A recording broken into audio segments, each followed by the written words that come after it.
মাওলা আলীর বাবায় 3টা বছর আপন ভাতিজারে আগলায় রাখছে। পাহাড়ের গুহায় যখন থাকতো না, সামনে বিছানার মধ্যে নিজের সন্তানের 3টা ছেলে ছিল, শোয়ায় রাখতো, মহানবীর ভিতরে রাখতো যেন কেউ আঘাত না করতে পারে। ওন থেকে যখন বাইরে আইলু, আসার পরেই মাওলা আলীর বাবা ইন্তেকাল করলো। তার 3 দিন পরে মা খাদিজা ইন্তেকাল করলো। কোন 5 দিনের ভিতরে যদি 2 জন, একজন হলো সহধর্মিণী রসুলের, আরেকজন হলো গার্জিয়ান, 2 জন চলে গেল। মক্কা বড় শত্রু, মহানবী মক্কায় থেকে কি করব? মা খাদিজারে দাফন করলো, প্রথমে করলো মাওলা আলীর বাবারে, নিজে হাতে কবর খুঁজছে, নিজে কবরে শুইছে, নিজে কবরের মধ্যে রাখছে। আল্লাহ রসুল কারে? মাওলা আলীর বাবারে, আপন চাচারে, রসুলের পিতা, পালিত পিতা যে পালছে রসুলকে। এবং সারাটা জীবন ইন্তেকালের আগ মুহূর্ত পর্যন্ত রসুলের সাথে রয়েছে। এমন একজন মানুষ দেখান তো যে ইন্তেকালের আগ মুহূর্ত পর্যন্ত ছায়ার মতো আগলায় রাখছে। ব্যবসা করবার গেছিল, যখন ব্যবসা করবার গেছে আল্লাহ রসুলের মক্কা থেকে নিয়া সিরিয়ায় গেছে, ওইখানে এক অনেক খ্রিস্টান ধর্মের অনেক বড় এক সাধক ছিল, আল্লাহর ওলি বলতে পারেন, যে ভবিষ্যৎ দেখে। তিনি বলতেছেন, তিনি যখন বয়ে রয়েছে চোখ বন্ধ করিয়া, দেখে যে মহাপুরুষ কেউ একজন আসছে, দৌড়ে বাইরে এসে, এই তোমাদের মধ্যে কে, এই কাফেলায় কে আসছে? তখন কইছে যে এই কাফেলাতে আমরা। তো মহানবী ছোট, চাচার সাথে গেছে, তো কাফেলারে দাওয়াত করছে উনি, যে আপনারা রাতে আমার এখানে সেবা নিবেন, খাবেন। কিন্তু উনি গেলে দেখছে যে মহাপুরুষ এখানে কেউ একজন অবস্থান করতেছে। সেই তো যখন আমাকে মুসলমান নিয়ম জানেন, আমরা কি করি, ছোট্ট পোলা বান্ডারে বহাই থিয়া বড় কিনা সব খাইবার যাই না, এটা আগেও আসিল। ওই মহানবীরে বহাই থিয়া সবাই গেছে খাইবার। যখন সবাই বসছে, জিজ্ঞেস করছে আপনাদের মধ্যে যে মূল মেহমান সে কু? আমার মধ্যে সবাই আইছি, খালি একটা বাচ্চা রয়েছে ওই যে আমাকে সামানের সামনে বসা, কয় উনি মূল মেহমান, হ্যাঁ রে আনেন। আবু তালিব আলাইহিস সালাম ডাক দিছে যে উনি কু? কারণ তো বাইরে বসাইছি সামানের এইখানে। উনি আর লেগে তো আপনাকে দাওয়াত করছি, উনারে নিয়ে আসেন। যখন আইছে না, হায় হায়, এত দেখা তাজ্জুব, সঙ্গে সঙ্গে সেই মোহরে নবুয়ত দেখে, পিঠ খুইলা দেখে যে হায় হায়, এই তো সেই আরবের বুকে যে মহাপুরুষ আসবেন, এই নেই তো তিনি।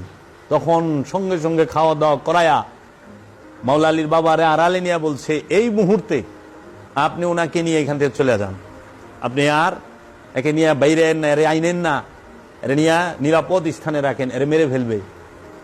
এটা আপনার দায়িত্ব, তাকে সিকিউর করা, তাকে নিরাপত্তা দেওয়া। তখন মাওলা আলীর বাবা কি করলো, যে জিনিসপত্র লয়ে গেছিল ব্যবসার লেগে, ওই জিনিসপত্র ওই দামেই, মানে কিনা দামেই, কি টু লসে বেইসা আল্লাহ রসুল্লাহ রিটার্ন আইসা পড়ছে মক্কা। বলছে আরে কোথাও নিয়ে যাইবেন না। সেই মাওলা আলীর বাবা চিন্তা করে ওই ছোট্টবেলায় জানছে যে আজ মহাপুরুষ, আর যেন তেন লোকে কয় নাই। তো কাজী এই মহানবীর চাচার কবর মোবারকটা মহানবী খুললেন, বিছানায় কবরে শুইলেন, দাফন কাফন করলেন, মা খাদিজা ইন্তেকাল করলেন, তারা দাফন কাফন করলেন। মহানবী একা, চাচাও চলে গেল, সহধর্মিণীও চলে গেল। সুমন্ত মহানবীর দ্বিতীয় স্ত্রী নাই, ছিল না, মহানবী একা। আর এই সুযোগ দেখলো, এই সুযোগটাই দেখলো কাফেরেরা, যে এই সুযোগ, একদিকে আবু তালিব নাই, অন্যদিকে বিবিও মা খাদিজা তিনিও নাই, এই সুটা মেরে হালাম।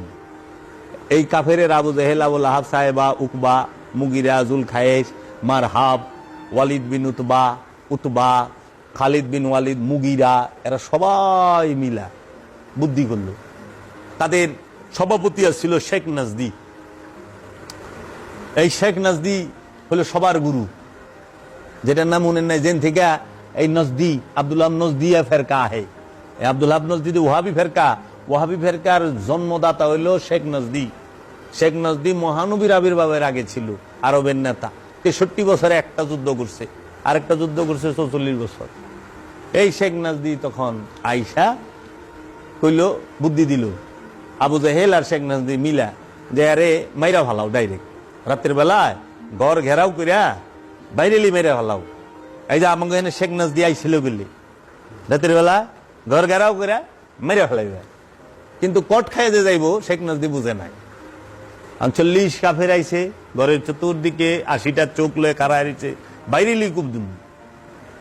আল্লাহ রসুলের কাছে ওই আসলো, আল্লাহ রসুল মাওলা আলীকে বিছানায় শোয়া তিনি শুধু একমুষ্ঠ বালি নিয়া একটা ওজিফা বললো, সে ওজিফাটা আমি জানি কমুনা যন্ত্রণা আছে, উনি ফেকলেন, নিক্ষেপ করলেন। এটা আমার মুর্শেদ বাবা জাহাঙ্গীরে দিছে লেখা, যে ওজিফাটা বইরা ফেকা দিল, দিয়ে আস্তে করে বেরিয়ে গেল। সব খারাপ এসে সকালে এটা দেয় নাই, গেছে গা ফক্কা। মাওলা আলী শুয়ে রয়েছে, মাওলা আলী কইছে 3 দিন পরে তুমি আইবা সবার সামান দিয়া। 3 দিন পরে গেছে। তাহলে আপনারা একটু খেয়াল করে দেখেন, আল্লাহ রসুল যে হিজরত করে গেল মক্কা থেকে মদিনায়, কয়টা লোকে কাঁদছিল?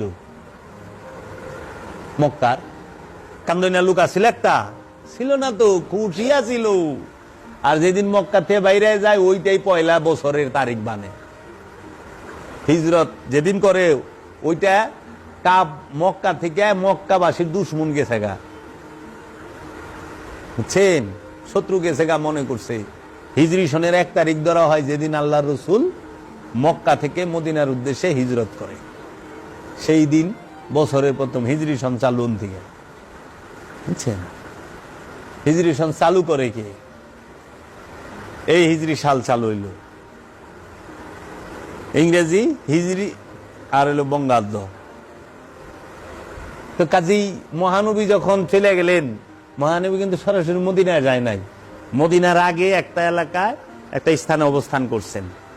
মাওলা আলী কারামাল্লাহু আজহু যখন মক্কা থেকে মদিনায় হিজরত কইরা তার সঙ্গীদেরকে রসুলের কন্যারে বন্ধু থিয়া গেছে, কিন্তু রসুল মক্কায় মা ফাতেমারের সাথে নেয় নাই, মাওলা আলী মা ফাতেমারের সাথে করে লয়ে গেছে।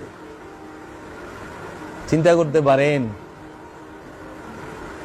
মহানবীর মেয়ের বিয়ে মদিনায় হয়েছে, মক্কায় হয় নাই। মানুষগুলা খুব এগিনার ইতিহাস পড়লে আর এই ডিটেল জানলে আপনার তো জানবেন আগে এইগুলো, আগে মুনাফেক চিনবেন না, প্রেমিক চিনবেন না, আগে সন্ত্রাসী চিনবেন না, নয়তো সন্ত্রাসীর পায়ে ধরে সালাম শুরু করবেন। আবু জাহেল তো মহানবীর চাচা, আমরা তো যদি মহানবী কই যে এটা আমার চাচা, যায় সালাম করা শুরু করে দেব, হ্যাঁ আপনি আমার চাচা। আরে না, ওটা আবু জাহেল, চাচা ওকে তাতে কি আবু জাহেল, আপনারাও তো তাই করবেন দেখা যায় নাকি? বাবার দেশের লোক সালাম করি না, হযরত আবু জাহেল উনি, হযরত আবুল আহাব, হযরত সাহেবা, হযরত উকবা, আপনারা সালাম করা শুরু করে দিবেন না, এত অবস্থা না। এলে আবু জাহেল সিনাই থেকে যাইতেছে, কালকে ওমের আলাই দেবারে, ঠিক নাই তো। চারে তরফ সে ঘিরা হুয়া হ্যায় हमारी जासूस, কালকে মেরে হালাই দেবারে গ্যারান্টি নাই তো। এত ভালো লোক নাই তো, খুব কানছে না বড় 2-4 জনে। হ্যাঁ, যখন গেল মক্কা থেকে মদিনায় কান্দে না, লোক ছিল না তো, খেতে না লোক খুশ, তারপরও শান্তি পায় নাই। এই মক্কা থেকে আবার মদিনায় 700 মাইল দূর, হেনে গেছে গা দৌড়ে মারবার লেগা। তখন আলা মদিনাবাসী তো প্রেমিক, আনসার তারা রসুলের প্রেমিক, রাগ দয়াল মারবার আইসাস না, হ এমন পিটা দিছে রে বাবা, 313 মিলে একের জমের মতো দোলাই দিছে। 10,000 গেছিল, পিটা খায়া ফিরত হইছে। আহনের আগে কইছে সামনে বাড়ামু, হ্যাঁ এমন ফৌজ এমন বাহিনী লই আমু, এটা আরবিতে কই সাতিয়াল না কি জানি কয়, আমার লেখা আছে, আমি আরেকটা আলোচনা কইছি, এই বাহিনী লই আমু। তো কইছে আহিস, আমরাও রেডি আছি, তুই আহিস। আর যায় নাই, মালবানি দিয়া লোক জমায় পারে নাই। একেবারে হুবহু বেগিনা বাবা, হুবহু 19 আর 20 না, পুরা 20, পুরা 20। দেখলে আসসালাম আলাইকুম, আর আলে লাঠি লেখা খারায় থাকে। হ্যাঁ বক্তব্য মারবে, হ্যাঁ পারলে কুম দিব, এই চরিত্র।